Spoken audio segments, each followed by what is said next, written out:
Not again. How do you keep getting in these situations?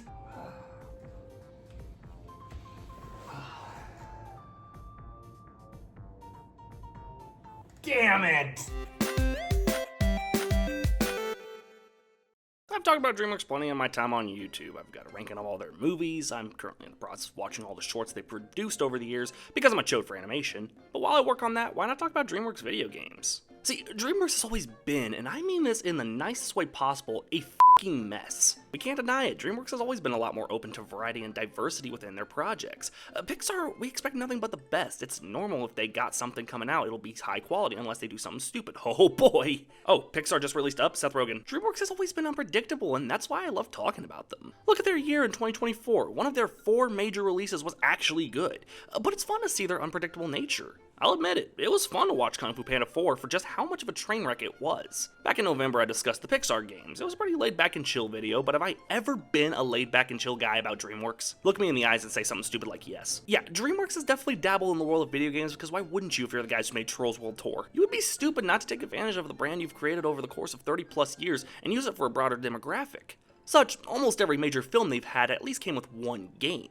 Not every film though, the Boss Baby community has never been the same. From as far back as their first film, Ants, to as far up as Spirit Untamed, there's been a coinciding game released alongside it. And after gathering the ones that I was able to easily access, I was able to play 42 games from their DreamWorks catalog. Holy crap, that's not even including everything else. Obviously similar to my LEGO ranking, there's a few exceptions to this. While I decided to include original handheld games like Fairy Tale Freakdown and Operation Penguin, there are a few handheld releases not discussed here. What I mean by this is the classic handheld port of console games category. You laugh, but it exists. What this means is, since there's a Madagascar game on the PS2, I'm not going to talk about any of the other versions. But other handheld titles are included as long as they were original titles to the handheld. And here are some other titles that I had to disqualify for one reason or another. Puss in Boots, Kung Fu Panda 2, and Dr. Blowjob returns again, all for the Xbox 360, specifically for the Kinect.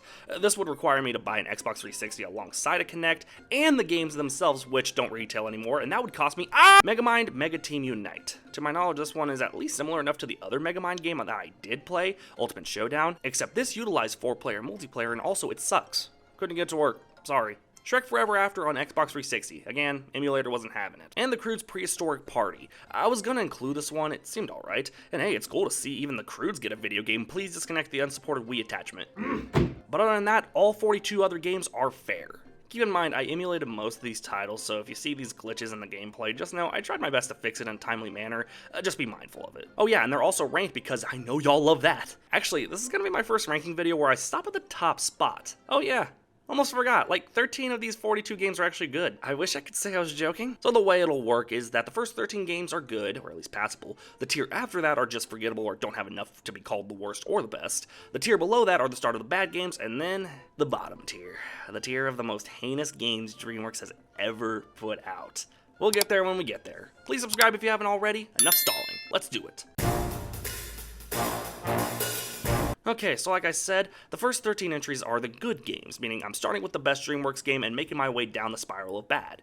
And the best game I played was still a high 6, if that. Shrek 2 on the PS2. This was a fine game, although it doesn't hold up the best nowadays, it's clear enough care was put into it. It takes the beat-em-up route, which is what most of these take, actually. The levels vary in setting, but they all follow the same ordeal. You're given a bunch of objectives, and you have to complete a certain amount of them, usually ending in a hero time segment. For example, the first level is Shrek Swamp, where you have to collect eyeballs, collect chickens, listen to this bastard's awful rhyme. There once was a motley crew. And we end with Fiona singing to the birds like she did in the first movie. But the question remains, what's she singing? No, don't get me wrong, even though this is my top game of the list, it's not perfect. The modeling is really creepy, and occasionally, I'll find a gameplay thing that just irks me. For instance, collecting the chickens in Far, Far Away. In the first level, we did something similar, but it was a lot less enclosed. This is literally a square pen, and we have to hit them into the cage. We can't pick them up either, so I spent a good amount of time just trying to line up my hit. But there's just enough variety. For my money, I enjoyed it. It's only downhill from here, folks. Madagascar on the PS2, you're gonna see most of the best are the PS2 games, and that's because this was the era where more effort was put in. With that said, the first Madagascar game is a funny looking game for sure. A lot of design quirks make this both insanely dated but hilarious. It's a platformer, albeit that's an interesting choice for a DreamWorks game. The levels usually have you exploring different levels and getting through them without dying, or in Marty's case, becoming Solid Snake. Solid Zebra. Oh, watch out! Snake! Madagascar's biggest problem is, yeah, hey, somehow it's worse than the sequel. But I gotta stop talking about the design and discuss the game itself. While the levels ain't nothing special, you can unlock different modes via the gift shop, including shuffleboard and mini golf. These were fun, man. I remembered I'd spent a whole afternoon just beating the mini golf section. But again, the best part of the game is just how much it fails to hold up. It's actually charming with so many things that don't work for it. The platforming is fun, and if you unlock those extra modes, you'll be in for a good time. For me, Madagascar is a fun time that might not hold up the best, but it excels with the care it clearly had. See, I've been traveling, Another Shrek game, trust me, there were like 40 of these. This one was a fighting game put on the PS2 Shrek Super Slam. Now, outside of the beat-em-up style, the highest quantity genres for these were either racing or fighting games. And while some of the fighting games suck, this one was actually really good. The combat you get down pretty easily, and you can go through the challenge mode to unlock all kinds of new features, specifically new fighters. The variety of fighters and maps you can choose from are just so grand. Okay, you're right. Master Fu, here comes the ultimate beatdown! I want my money back for those karate lessons! And look, I have this Friar Fat Boy song in my head, so you have to too.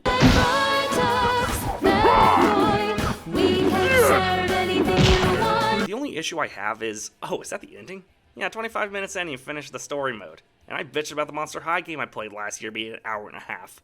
I never make my point, do I? But this game just has so much good going for it. I recommend it fully.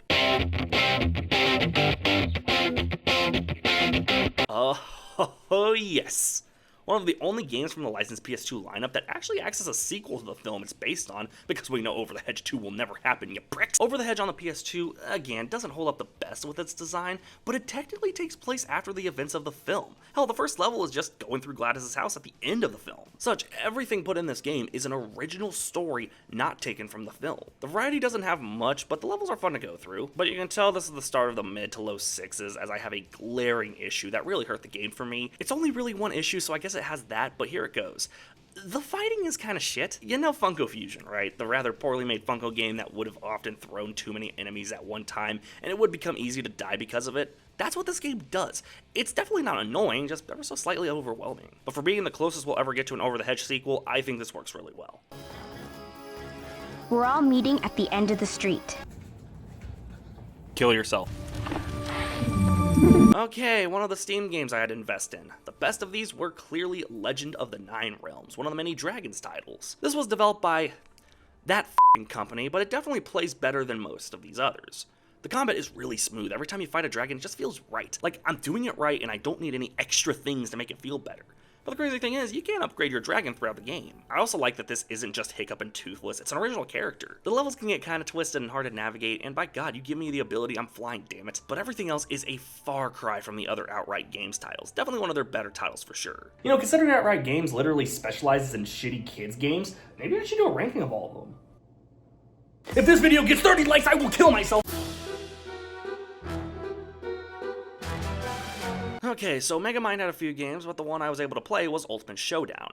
So fun fact, I made a joke in one of my videos, I can't remember which one, where the Doom Syndicate in the sequel felt like a video game threat. Well, they were. This game follows you going through different levels to stop the Doom Syndicate. And I gotta say, a game like this even being passable is a damn miracle. The combat really isn't that bad, but it does get repetitive. That was my big issue. I don't think there's enough variety here. Also, Megamind is voiced by the guy who played him in the sequel, and I should have played this game before watching that movie because his Megamind is rude for me. And if you're still pissed about Megamind Mega Team Unite not being on this list, the two have the exact same opening cutscene, so shush. Other than that, I found it alright, a decent but repetitive beat 'em up. I have seen far worse, and oh, just you wait. I live in a dark timeline, people. Games based on Chicken Run, Kung Fu Panda, and How to Train Your Dragon either suck or are mediocre, and yet the f***ing B-Movie game is in my top 13. That being said, B-Movie isn't one of my all-time favorites from DreamWorks, but I've given it a lot more slack since my initial DreamWorks ranking. It's not good, but it's a genuinely okay film. I can't deny the film's cultural impact, at least. With that, a joke I heard a lot regarding this game is that it kind of works like GTA. B-Movie GTA, yeah, I was interested. But I would say that's about as bare bones as it gets. Yeah, you can steal any car you want, but you can do that in LEGO games. I don't think that's really specific to GTA. With that, the game has you doing different jobs in the beginning, and only when you leave the hive do you really get out and do the normal platforming stuff. I can safely say the jobs you do aren't bad, but like Megamind, it gets really repetitive. Constantly, I would just be doing the same thing over and over again. It's not necessarily bad, it's just meh. The hive is a very impressive open world considering the budget this game probably had. I also found that, as far as I'm aware, they actually got almost every main voice actor to come back. Jerry Seinfeld, oh whoopee, Patrick Warburton, apparently even John Goodman. As a matter of fact, I think the only major voice actors they didn't get were Renee Zellweger and Matthew Broderick. Okay, I get Renee Zellweger, she actually, has an acting career, but Matthew Broderick, I know your Christmas Story live ass could have came in. Stop acting like you're so above this movie. You're somehow actually below it. Get your Godzilla 1998, producers 2005. God, I hate you so much. I've never had a reason to say it, but I f***ing hate Matthew Broderick. Not him as a person, I'm sure he's fine, but I've never given a full reason to say it until now. The way this man acts in every movie he's in is ungodly annoying. I never cared for it. I always found it, I don't know. I just had to crash out. Let me continue. While the Madagascar 2 game is loads inferior to its predecessor, that's not necessarily a bad thing. The presentation only went down. I have no idea why Glory looks like that. But I found enough in it to where I couldn't hate it. Trust me, Madagascar games only go down from here. I should mention, I didn't get to record it, but there's loads of different other modes. Specifically, there's a Volcano Rave, which is a DDR clone. It was actually my introduction to Lou Bega. Yeah, his song Dance Like an African was used in this. Get it down like an African. Africa's fun to explore, but I think most of the problems come from two things. One, the game gets really hard to control. It's a lot looser and easier to mess up something compared to the first game, and I also argue the levels aren't nearly as fun to go through as the first game. But that being said, a lot more effort was put into this than needed. I was pleasantly surprised. Okay, the only Wallace and Gromit game I think it's fair to say, thank God it's in the top 13. Wallace and Gromit: The Curse of the Were-Rabbit. It's kind of impressive how many Shrek games exist, and then the one Wallace and Gromit game at least was passable. Not a perfect game, the unskippable cutscenes are way too long, but this was an open world title in 2005 on the PS2, that's impressive. You go to different people around the town and help them with their needs. The rabbit catching stuff was a bit weak. I feel like if that was a little lesser to the gameplay, this would have been fine. Also, I never cared for how this one looked. I'm so used to that Wallace and Gromit style with the claymation, so when it looks like this, I don't know. Also, I hear Aardman plans to make a new Wallace and Gromit open world game. I would like to see it done with claymation. Harold Halibut was a good example of how this can happen in modern day, or even older games like Skull Monkeys. I do think it can work. With that, this is fine, nothing terribly special, but if you like Wallace and Gromit, this is definitely something to suffice until the Wallace and Gromit GTA game comes out. There we go, lad! Strippers! Oh, I feel my Wensleydale rising, Gromit! GTA is one of the worst things to happen to society, I'm not gonna lie. Again, there are Kung Fu Panda games lower than this. Monster vs. Aliens on the PS2. A perfectly serviceable mix. I think the platforming can prove fun, but God, it's just not interesting to play that much. I'd say if you enjoy the movie, there's something here. Yeah, sorry this is the shortest entry. I think it being a totally inoffensive game actually hurt it more than if it was bad. Anyways, we're almost done with the good stuff. You know it's bad that this is the first handheld release. I'll give credit, there weren't a lot of them, but with that said, Madagascar Operation Penguin for the GBA. It's a solid platformer, like most of the stuff on the GBA. I think at times the levels can be a bit chaotic to go through, and also, the stuff in this game can rival Metal Gear Solid. What the f***? There's a penguin out of its pen! Oh, he's waving at me, he's harmless. A serial killer! He's a silly little guy. I don't know, again, it wasn't anything terribly special, but considering some of the older handheld titles, be lucky this wasn't lower. Shrek Smash and Crash Racing is absolutely a serviceable kart racer. Considering the PS2 didn't have Mario Kart, I don't know why, I'd say this is fine as a replacement. The tracks are fun, I do feel like it kind of moves slowly. It gives plenty of chances for the racers to pass you, and you have no way to save yourself unless you have a good power-up. But it's fun, I definitely had an alright time with it, but as I said, it only gets worse from here. Some of these kart racers are awful. Anyways, let's round out my sanity. The last good DreamWorks game, and it's based on Shrek the Third on the PS2. This is at the bottom because I believe it's the most boring out of these 13. A lot of it boils down to beat 'em up or... Actually, yeah, that's it. No real variety, that definitely hurt it. But it functions, it's way better than the movie.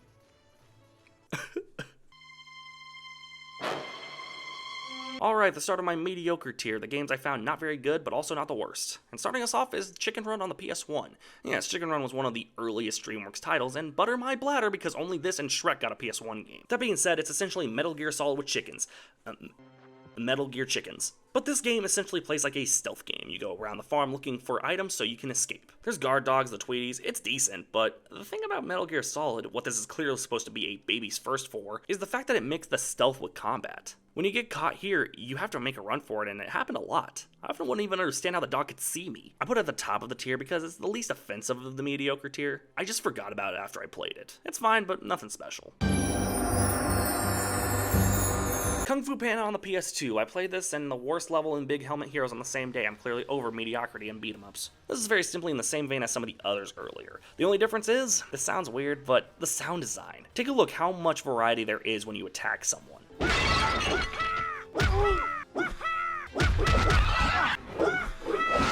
And when you jump.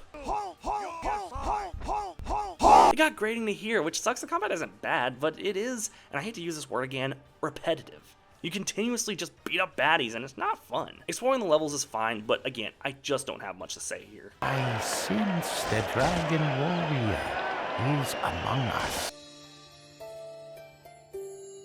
Alright, I can dog on Outright Games finally. Dawn of the New Riders was their other Dragons game, and their mediocre one at that. You explore a world, once again, not as Hiccup. I'll give it, at least it got creative. But that's where the creativity stops. The problem with this game is its map. Constantly, I'd have to check the map over and over, which makes me question, why not just have a mini-map in the corner? That would have made a lot more sense with this game. But no, you have to constantly pause the game to look at the map, and that's just bad design, dude. I guess the combat isn't awful, but I found it infinitely worse than Legend of the Nine Realms. I just realized Outright now has a game in my top 5.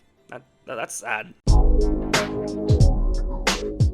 Shark Tale on the PS2 comes down to a simple problem: identity crisis. No two levels are the same, but okay, B-Movie game did a similar thing and it wasn't awful, except for one problem. One level will be chased by a shark, the next will be aimlessly wandering around the town, the next would be a generic DDR session that every one of these stupid kids games had in the 2000s, then one of the worst stealth levels I've ever seen. You can literally get through the entire level without even getting caught as long as you hide, which guess what, you can literally hide anywhere. So why is this in the mediocre tier? Well, it wasn't angering to play. Outside of the DDR levels, which had no rhythm to them, none of these levels really pissed me off. It's a generic licensed kids game, and I think it does that alright.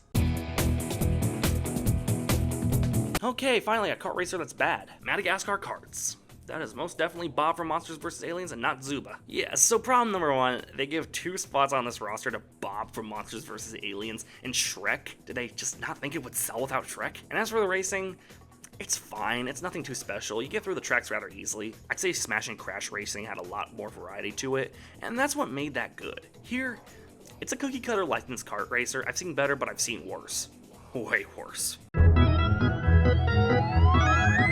Shrek's Carnival Craze. This was a mini game collection because Carnival Games was onto something. Now I give credit, some of these are fun to play, but there's not a lot of challenge to it. You can get through them with no real problem, and this just might be a me problem. I never read the instructions because, come on, Melon Bowl, it's a bowling game. Simple as that. I can press a button after lining up the melon and boom. No, you have to hold the thumbstick back and then quickly throw it forward. Dear God, I never even got it down the alley. But enough of them were fun, albeit very short and not challenging, so it stays out of the bad tier. Rise of the Guardians on the Xbox 360 is a perfect example of, dear God, anything but a 4-player beat 'em up, god damn it. Yeah, so my problem here comes from one issue and one issue only. Santa and Jack have the same abilities, and Sandy, Tooth Fairy, and Hugh Jackman have the same abilities. The only real difference is special attacks you can only use once in a while. And really, they're not that unique. It all comes down to that one issue. They don't really try to make anything different about playing from Jack to playing from Santa. There's no difference in playing any other Guardian, which sucks. I think the idea of maybe an egg attack for the Easter Bunny, or a Tooth Fairy minion barrage for Tooth Fairy, I think it would have worked, but who am I kidding? This was a game that was made with a shoestring budget, and for being that, it just gets boring. So I guess to that, it's fine, just nothing terribly special. Alright, another one of our famous handheld titles, Shrek Hassle at the Castle for the GBA. I don't have much on this one. It's a side-scroller with damn near unforgiving combat. I don't have much on this. I think the reason it's so low is that I kept having to trial and error on the same level. Trial and error definitely makes something like, say, Big Helmet Heroes good. Seriously, it's a decent beat 'em up, I recommend it. But for this, it gets kinda old doing the same thing over and over, looking for what you need to do. It's not fun, it's just repetitive. But I like the art style, it's different. The rest of it just reeks of a bad license game.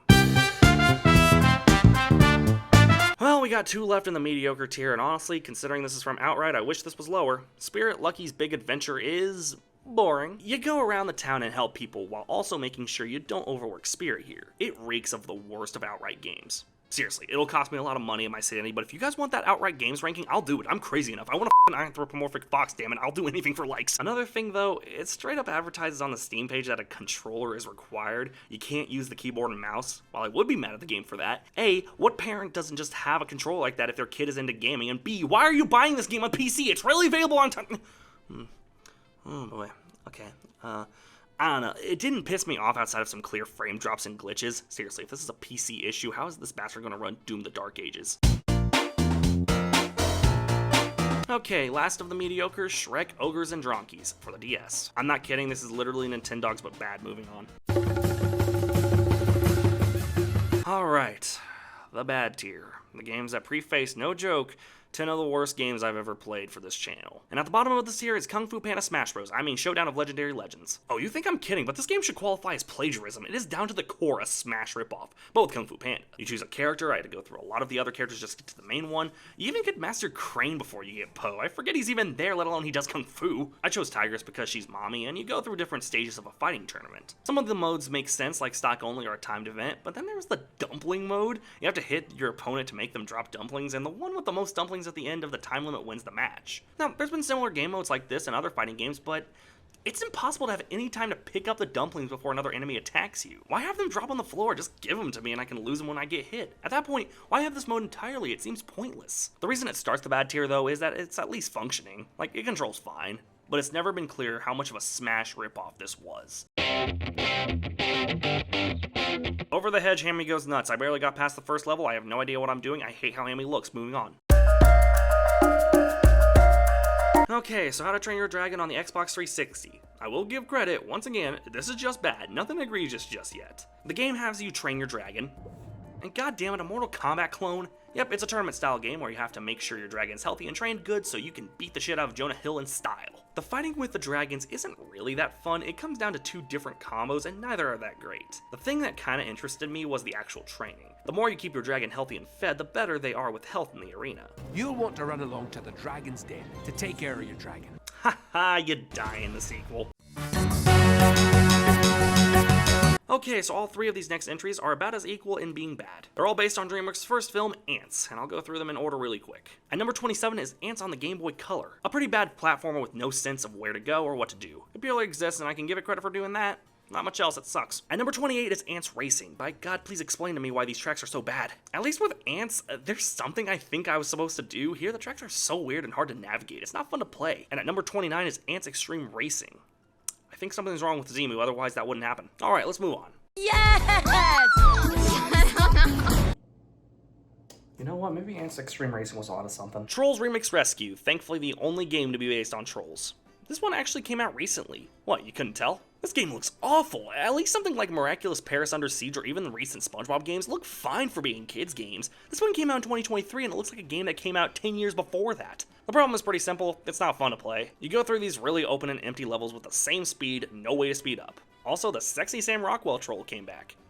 Huh? I guess this came out before Band Together, so they just used an antagonist from the sequel, but man, it just looks bad. But hey, it was probably just 20 bucks or so, a simple time for your kids. Oh my god!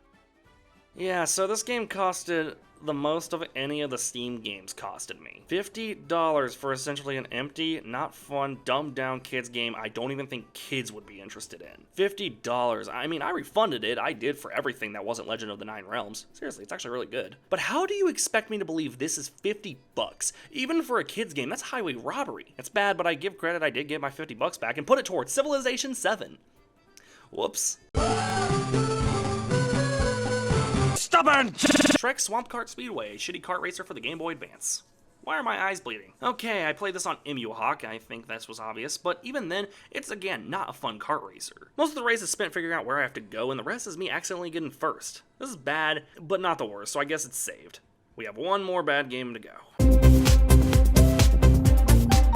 Madagascar 3, I bet you thought we were done with this franchise. Oh no, we still have plenty to go before we get there. Madagascar 3 came out on Xbox 360, and I don't know how else to describe this game other than slow. The character movements are so exaggerated and slow that there's no urgency to it. Like this chase sequence with Dubois. Voila! Traffic 12 o'clock! Look how Alex and Marty are running. That's not urgency because this crazy lady wants to cut my head off. That's, oh look at that, I'm late for my 3 o'clock at JCPenney's. Nothing feels urgent. Also, the disguise thing is useless. If you're even 5 meters away from them, they'll see you. Well, it's almost like they're just wearing sunglasses.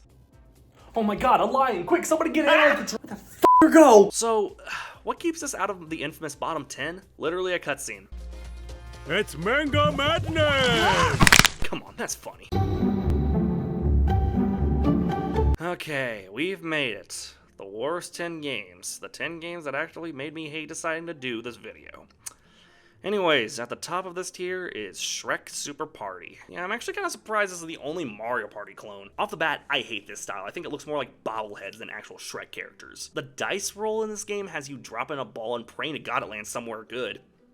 There's no direction here. You literally just drop a ball and play a minigame if it lands on the sword and shield. It happened almost every turn. It literally was never anything else. You just do a minigame every turn, even the CPUs. And dear God, why did you make the bug swapping mechanic so needlessly complicated? It was bad, but forgettable. For that, it's one of the worst, but it's at the top of the worst.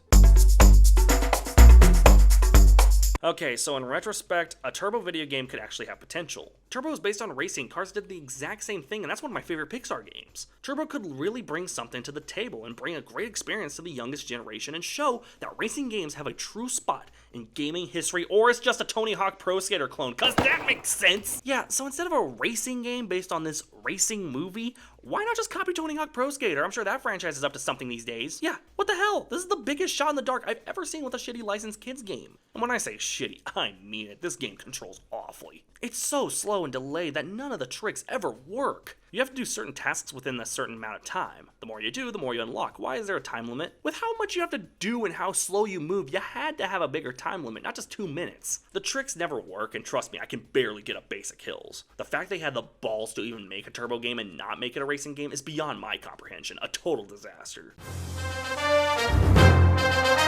Shrek Treasure Hunt for the PS1. I have no idea what I'm doing. And by God, the controls just don't get better. This is a Shrek platformer party game, or I would say that if it controlled right. It's so stiff, it reminds me of this game I played way over yonder for the same system, Barbie Explorer. Everything is so stiff to control and you end up dying quite a bit. There's no sense of direction or fun. And also, this came out on the PS1 exclusively in 2002, when I'm sure the PS2 would have gladly accepted this. They accepted Revenge of the Flying Dutchman. They are far worse mistakes you can make. But no, it's stuck on a console nobody cared about by 2002, and such, it felt like the effort this game didn't have went overlooked. Not by me, damn it, this sucks and it deserves to be called such an awful game. Absolutely dreadful. Oh boy, another bad kart racer. Somehow DreamWorks All-Star Kart Racing isn't the worst. It's the second worst. This one, I'll give, has a way better variety than past kart racers. See, we can play as Mr. Wolf. Oh yeah, looking smooth. I know you think you know me, you made your own conclusion. You think that I look scary, well that's your own delusion. Listen when I tell you, there's more than meets the eye. So take a closer look to find a real good guy.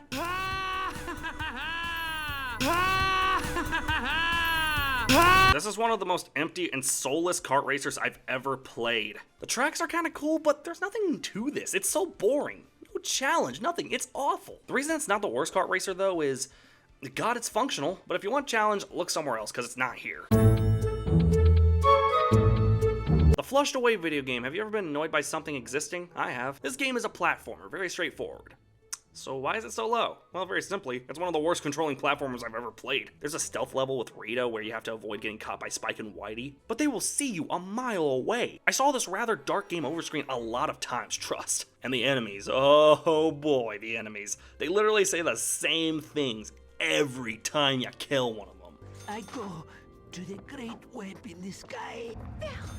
In the time of my life, I shall spin webs no more.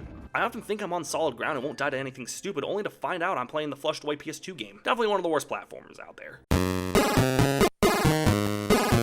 Shrek Fairy Tale Freakdown. This is a fighting game and a bad one at that. Jesus, Shrek, what happened to you? The fighting is so delayed and choppy that you don't really know how to approach your opponent without taking a hit. How did I beat Pinocchio and the Big Bad Wolf yet a cookie took me down? The fighting and presentation cement this as not only one of the worst DreamWorks games, but one of the funniest AVGN episodes. Seriously, he's a dedicated performer, not because of the opening skit, but because he played Fairy Tale Freakdown. Okay, so we have, thankfully, our final Shrek game. So I played both versions of this, the one for Xbox that was just called Shrek, which was apparently the first game to use deferred shading. What? That's hilarious. A game this bad was the first to do anything? Oh yeah, the games are bad no matter which version you played. Again, I think I have something wrong with Zemu, so I played the GameCube version, Shrek Extra Large. No way they thought that title was good. With no directions or waypoints or nothing, you're just wandering around aimlessly. Like, I'm looking for Red Riding Hood's basket, right? I thought it would be at the top of one of these trees. No, I have no idea where it is, and these instructions don't tell me shit. Both versions are equally bad, so I think they both deserve a spot right outside the bottom three. Alright, let's get this over with. Taking the bronze medal of the worst 3 games I've ever played for this channel is DreamWorks Superstar Karts. I told you there was a kart racer worse than All-Star Kart Racing. At least that game functions. This just doesn't. At least this time it's warranted that Bob and Shrek are here. The Over the Hedge once again gets no attention. Toothless and his no gums somehow screwed me over on various tracks. The racing is chaotic and not fun. There's no way to speed yourself up and you fall behind really quickly. This was the only kart racer I actually consistently was either in 6th or 7th. I couldn't pick up the pace no matter what item I got. And if I got hit by the littlest thing, it would take me seconds upon seconds to recover. That's how this is. It's awful to play. None of these tracks are cohesive or even interesting. One track is literally Madagascar. Wow, the whole island? No thought went behind this. We just needed another game with Shrek on it. Amongst one of the single most bullshit and uninteresting car racers I've ever played. A truly horrible experience. And taking silver is How to Train Your Dragon 2 on the Xbox 360. Look, it feels like eons ago since I actually talked about the first game, and somehow the sequel ruined it further. Instead of being able to walk around Burga's Hiccup, you are constantly flying. Like, constantly flying. And the flying, thanks for asking, sucks. It feels so just slippery. You can't really figure out where you're going. Thankfully, this game has a hilarious mechanic where I can send Hiccup flying by breaking Toothless's neck. None of these levels are fun simply because the controls are so bad. And the craziest thing is, it's not even close to the worst game. Here we go. You're the worst around. Everything's gonna bring you down. I want to take this moment to say thank you guys for sticking with me through this journey. I have played quite a few bad games on this channel. I'd say the worst Pixar game I played was the Rise of the Underminer, as this was just repetitive, uninteresting schlock. The worst LEGO game in my mind, LEGO Brawls, was at least just a cash grab and nothing more. Hell, some of the worst games of 2024 that I played didn't even come close to the worst DreamWorks game. At least Suicide Squad Kill the Justice League tried. At least Funko Fusion got better and is working its way up after its awful launch. Oh my god, I'm about to say it. Ugh. At least Star Wars Outlaws had decent visuals. God damn it. I gave Star Wars Outlaws a compliment. But nothing could ever have prepared me for this. My absolute worst game I have ever played for any video I've done on this channel was Penguins of Madagascar on the Wii. I cannot fathom how they had the balls to put our favorite penguins on the cover of a game that actually just might be the single most batshit and terrible platformer I have ever played. For one, the stealth is f***ing obnoxious. If you get caught once, you get sent back to the last checkpoint, which could be years behind you. Everything is just so damn stiff and slow. And worst of all, the way you have to switch between the penguins using the D-pad on the Wii, it's definitely the most unfun game I've played for this channel, that's for sure. For everything else that I've discussed with my time here, I had something good to say about it. And just to prove it, I'm gonna go through each and every other worst tier entry and say one good thing about each of them. Shrek Super Party. The variety in the minigames at least made it interesting. Turbo Super Stunt Squad. I could be playing Tony Hawk Pro Skater 5, so there's that. Shrek Treasure Hunt. I give it slack because it's on the PS1. DreamWorks All-Star Kart Racing. The tracks varied greatly and made a fun experience the first time. Also Mr. Wolf. Flushed Away. The platforming wasn't really that annoying. Fairy Tale Freakdown. It at least tries to make a fighting game for the Game Boy Color in a time where that really wasn't common. Shrek on the Xbox. There's a hint of a good platformer in there. Superstar Karts. The variety of different characters makes it at least passable. How to Train Your Dragon 2. The Hiccup Fling animation. There is nothing I can say about this. It's awful. Truly awful. One of the worst games I've ever played. Thanks, Penguins of Madagascar on the Wii. You suck. F*** you. Alright, well, I like doing this, even if most of these games are bad. I can live with this just being bad. It could be a lot worse. I mean, I could be talking about 2019 in animation. Alright, well, I gotta go unclog my toilet now. Always happens on Sunday nights. I don't know what's going on, man. Until next time. What could that be? Low taper fade. You know what's crazy is that low taper fade, like, meme is, dude, it is still massive. Yeah. Massive. I mean, I'm seeing, like, new...